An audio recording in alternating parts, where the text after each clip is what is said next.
I'm Debbie Maclean. I'm a nursing director at the Townsville Hospital and Health Service. Primarily, I look after education and research. However, in times of disaster, I go into disaster Debbie mode and I help the organisation prepare and respond during the disaster events. Dr. Micheal Clements and Cate from Cate's Pharmacy, they're vital in supporting us as a health service. What they do for this community is outstanding. Townsville is very accepting. It's a very close-knit community where everybody knows everybody else. We get to know everybody very well, and you can't nip out to the shops or to the post office without seeing one of your patients. I feel like I'm a part of the extended family here in Townsville.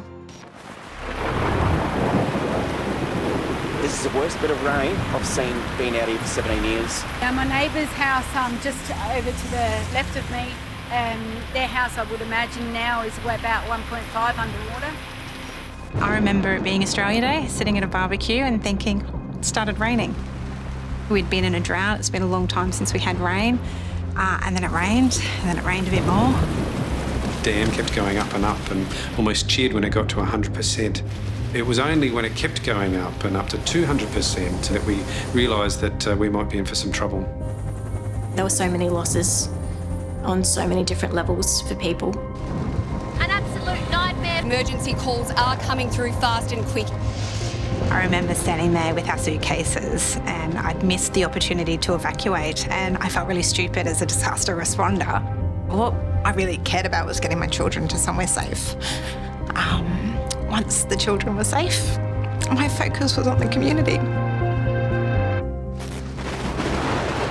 Got a phone call from the disaster centre saying that all these patients were turning up to the evacuation centre and they needed a GP there.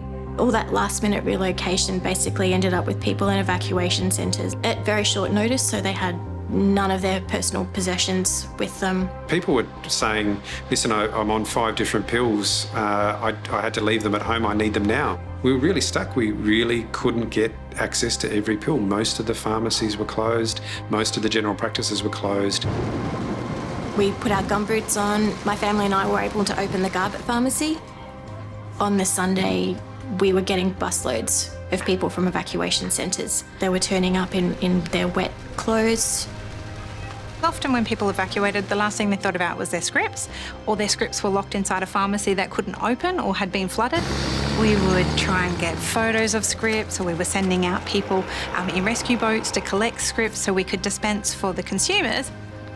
I rang Cate's Pharmacy and they said, can you just ask people if they've got my health records because we can dispense their scripts for them.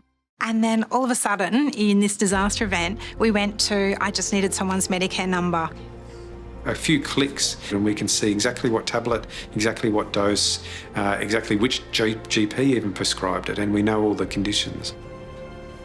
No, we didn't have access to other pharmacies or doctors. That was the only tool that we had to make sure that we could give them the right medication at the right time for the right conditions. One of the great things I see in a disaster is what it brings out in our community. When people are at their most vulnerable, the community is at its strongest point.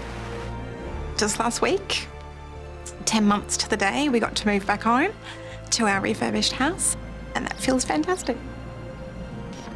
I've learnt so much. I've been on the other side of disasters for 13 years, and I've actually now been on this side of a disaster, and now I think it makes me a better person.